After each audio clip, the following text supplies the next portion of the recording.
Selamat siang teman-teman. Kami dari kelompok 4 yang beranggotakan Agustinus Rinaldi Sianipar, Abdiatur Gultom, dan Putra Rizky akan mempresentasikan hasil diskusi kami yang telah kami kerjakan yang berjudul Pajak Penghasilan Pasal 21 dan 26.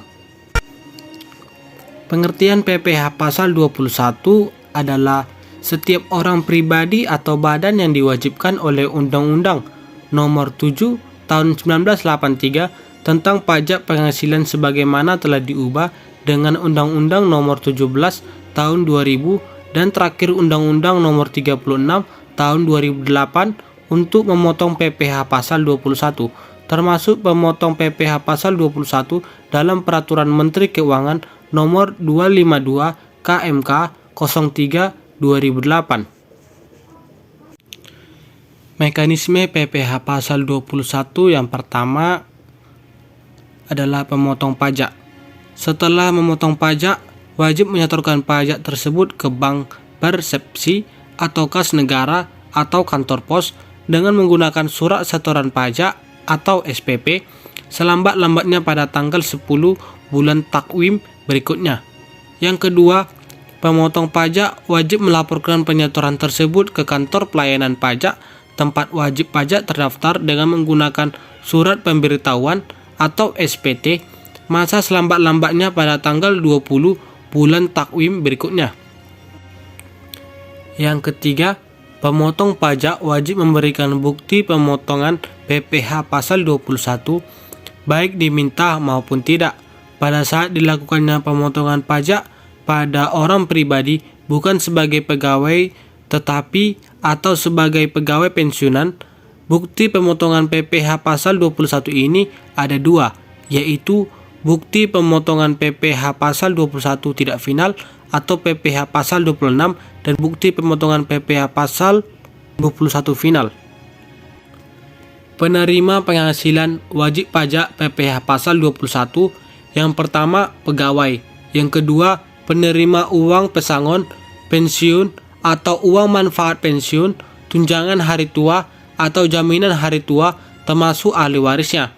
Yang ketiga, bukan pegawai yang menerima atau memperoleh penghasilan sehubungan dengan pemberian jasa. Yang keempat, anggota dewan komisaris atau dewan pengawas yang tidak menangkap sebagai pegawai tetap pada perusahaan yang sama. Yang kelima, mantan pegawai.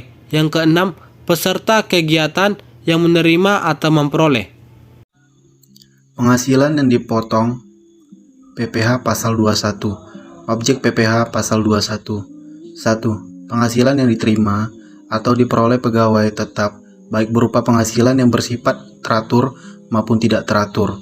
2. Penghasilan yang diterima atau diperoleh penerima pensiun secara teratur berupa uang pensiun atau penghasilan sejenisnya. 3. Penghasilan pegawai tidak tetap atau tenaga kerja lepas berupa upah harian, upah mingguan, upah satuan, upah borongan, atau upah yang dibayarkan secara bulanan. 4. Imbalan kepada bukan pegawai antara lain berupa honorarium, komisi, fee, dan imbalan sehubungan dengan pekerjaan, jasa, dan kegiatan yang dilakukan. 5. Imbalan kepada peserta kegiatan antara lain berupa uang saku, uang representasi, uang rapat, honorarium, hadiah, atau penghargaan dengan nama dan dalam bentuk apapun, dan imbalan sejenis dengan nama apapun.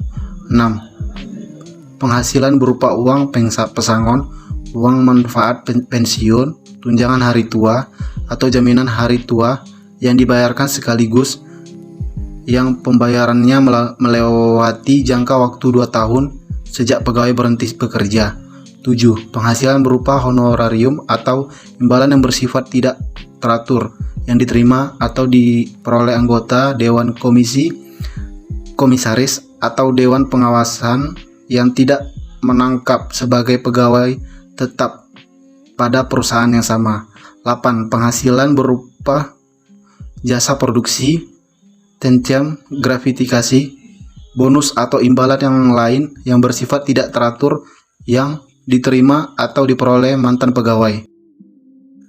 Tata cara perhitungan pemotongan PPh pasal 21, yaitu perhitungan PPh pasal 21 atas penghasilan yang bersifat teratur maupun tidak teratur setiap bulan selain bulan Desember atau bulan ketika pegawai tetap berhenti bekerja, terdiri atas pegawai tetap menerima gaji bulanan, pegawai tetap menerima gaji mingguan dan harian, pegawai tetap menerima uang rapel, pegawai tetap menerima bonus, gratifikasi, jasa produksi, dan lain-lain, atau yang bersifat tidak teratur. Pegawai tetap dipindah tugaskan dalam tahun berjalan, pegawai tetap berhenti bekerja atau mulai bekerja dalam tahun berjalan, pegawai dengan penghasilan sebagian atau seluruhnya diperoleh dalam mata uang asing, pegawai tetap dengan sebagai atau seluruh PPh pasal 21 tugaskan dalam tahun berjalan, pegawai tetap berhenti bekerja atau mulai bekerja dalam tahun berjalan, pegawai dengan penghasilan sebagian atau seluruhnya diperoleh dalam mata uang asing, pegawai tetap dengan sebagai atau seluruh PPh pasal 21 ditanggung oleh pemberi kerja, pegawai tetap menerima tunjangan pajak, pegawai tetap menerima penghasilan dalam bentuk natural dan kenikmatan lainnya yang diberikan oleh wajib pajak yang pengenaan pajak penghasilannya bersifat final atau berdasarkan norma perhitungan khusus atau deemed profit. Pegawai tetap yang baru memiliki NPWP pada tahun berjalan.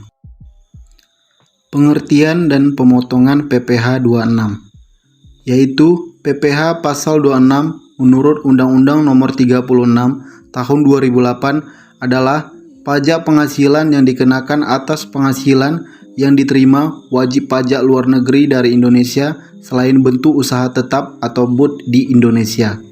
Pemotongan pajak penghasilan pasal 26: 1. Badan pemerintah. 2. Subjek pajak dalam negeri. 3. Penyelenggaraan kegiatan. 4. Bentuk usaha tetap. 5. Perusahaan luar negeri lainnya yang melakukan pembayaran kepada wajib pajak luar negeri selain bentuk usaha tetap.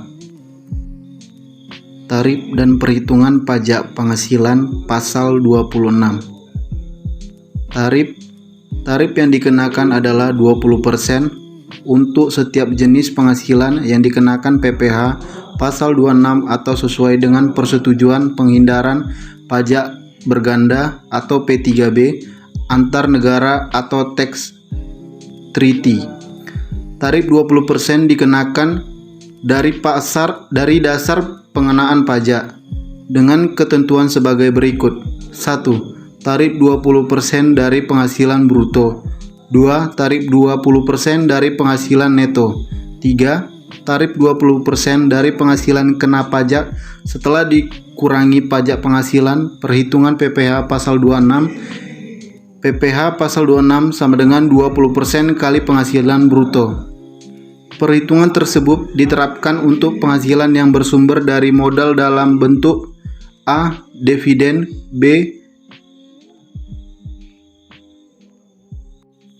Bunga termasuk premium, diskonto, premi swap, dan imbalan karena jaminan pengembalian utang.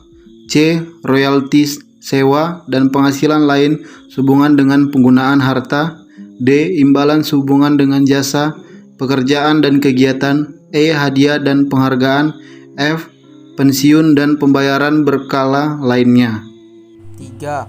Yaitu premi asuransi dan reasuransi yang dibayarkan kepada perusahaan asuransi luar negeri. Jadi kesimpulannya, dalam pemotongan pasal 21 adalah setiap orang pribadi atau badan yang diwajibkan oleh Undang-Undang Nomor 7 Tahun 1983 tentang pajak penghasilan sebagaimana telah diubah dengan Undang-Undang Nomor 17 Tahun 2000 dan terakhir Undang-Undang Nomor 36 Tahun 2008 untuk pemotongan PPh pasal 21. Dan sedangkan untuk PPh pasal 26 menurut Undang-Undang Nomor 36 Tahun 2008 adalah pajak penghasilan yang dikenakan atau penghasilan yang diterima wajib pajak luar negeri dari Indonesia selain bentuk usaha tetap di Indonesia.